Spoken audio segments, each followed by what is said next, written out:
Sunita Williams, Nick Hague, बूच Wilmer और रूसी अंतरिक्ष यात्री अलेक्जेंडर गोरबुनोव ने स्पेस एक्स के ड्रैगन कैप्सूल के सफल स्प्लैश डाउन के बाद आज सुबह 9 महीने से अधिक समय में पहली बार धरती की हवा में सांस ली।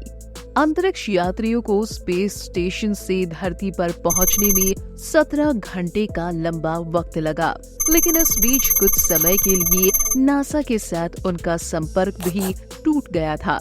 आइए जानते हैं आसान भाषा में स्पेस स्टेशन से पृथ्वी तक कैसे पहुंचे और कैप्सूल के स्प्लैश डाउन करने के बाद क्या क्या हुआ।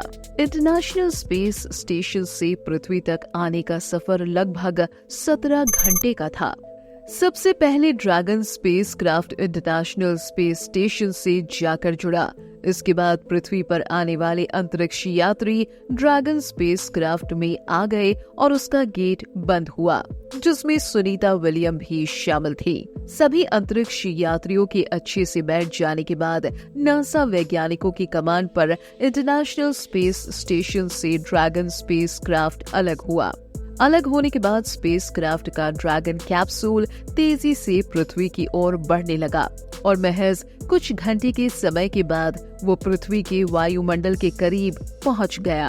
पृथ्वी के वायुमंडल में प्रवेश करते समय ड्रैगन कैप्सूल यानी जिस यान से ये पृथ्वी पर आए उसकी रफ्तार 17,000 मील प्रति घंटा थी, जिसे नासा के द्वारा कुछ मिनटों के अंतराल में तेजी से धीमा कर दिया गया। जब कैप्सूल धरती के वायुमंडल में प्रवेश किया तो कम्युनिकेशन ब्लॉक आउट हो गया, यानी अंतरिक्ष यात्रियों का संपर्क धरती पर बैठे नासा के वैज्ञानिकों से टूट गया, जो कि करीब 3:20 पर फिर से बहाल हुआ। आसान भाषा में समझे तो इसका कारण होता है जब कैप्सूल अंतरिक्ष से धरती के वायुमंडल में प्रवेश करता है तो कैप्सूल का तापमान तेजी से बढ़ता है, जिसकी वजह से कुछ समय के लिए संपर्क बाधित हो जाता है।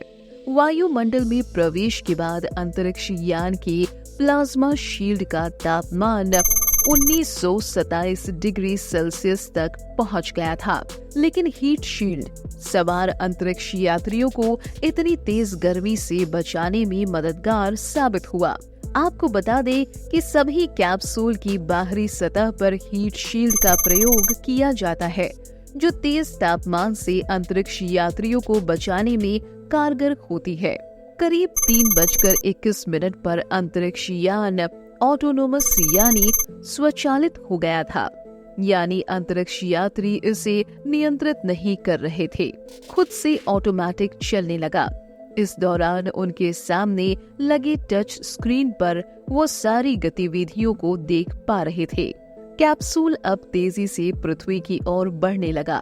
करीब 3:24 पर पहले ड्रैगन कैप्सूल के 2 पैराशूट खुले, जिससे इसकी रफ्तार और धीमी हो गई। इस दौरान एक जोर का झटका लगा और कैप्सूल की रफ्तार और धीमी हो गई। ये पैराशूट कैप्सूल की गति को धीमी करने के लिए खोले जाते हैं। फिर धीरे धीरे कैप्सूल पृथ्वी की ओर बढ़ने लगा। जब कैप्सूल पृथ्वी के बहुत करीब आ गया तो 2 और पैराशूट खुले। ये दोनों पैराशूट कैप्सूल को सुरक्षित समुद्र में धीरे धीरे लैंड करने के लिए खोले जाते हैं। इन दोनों पैराशूटों को खोलने के बाद कैप्सूल धीरे धीरे समुद्र में उतर गया और इस प्रकार 9 महीने बाद सुनीता विलियम्स और अन्य अंतरिक्ष यात्री धरती पर सुरक्षित लैंड हुए। जिस समय कैप्सूल समुद्र में उतरा उसके ठीक बाद ही पानी में कैप्सूल के चारों ओर डॉल्फिन चक्कर लगाती हुई तैरती दिखी। मौके पर मौजूद रिकवरी टीम फास्ट बोट से कैप्सूल तक पहुंची और पहले सुरक्षा का जायजा लिया और पैराशूट हटाया।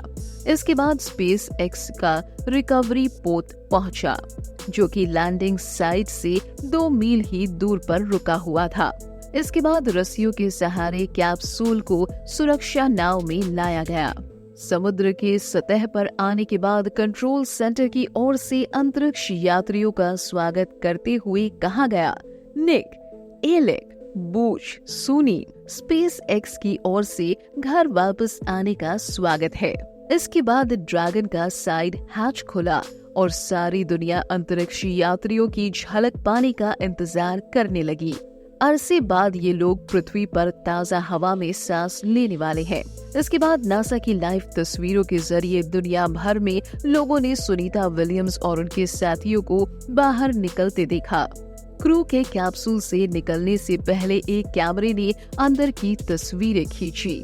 इन तस्वीरों में सभी यात्री हाथ हिलाकर अभिवादन करते दिखे। क्रू 9 के कमांडर निक हैग ड्रैगन से बाहर निकलने वाले पहले यात्री थे।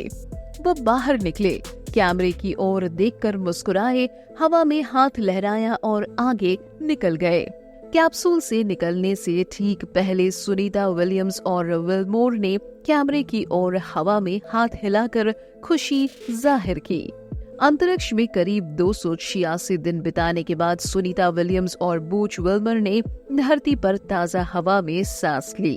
करीब 9 महीने तक इंटरनेशनल स्पेस स्टेशन पर रहते हुए इन दोनों यात्रियों ने हर दिन 16 बार सूर्य उदय और सूर्य अस्त देखा और अंदाजा लगाया जा सकता है कि इससे तालमेल बिठाना उनके लिए कितना चुनौतीपूर्ण रहा होगा। फिलहाल ये जानकारी आपको कैसी लगी, नीचे कमेंट बॉक्स में अपनी राय लिखकर जरूर बताएं। ऐसी ही और खबरों से हमेशा अपडेट रहने के लिए चैनल को सब्सक्राइब कर लीजिए और वीडियो पसंद आया हो तो लाइक और शेयर करना ना भूलें।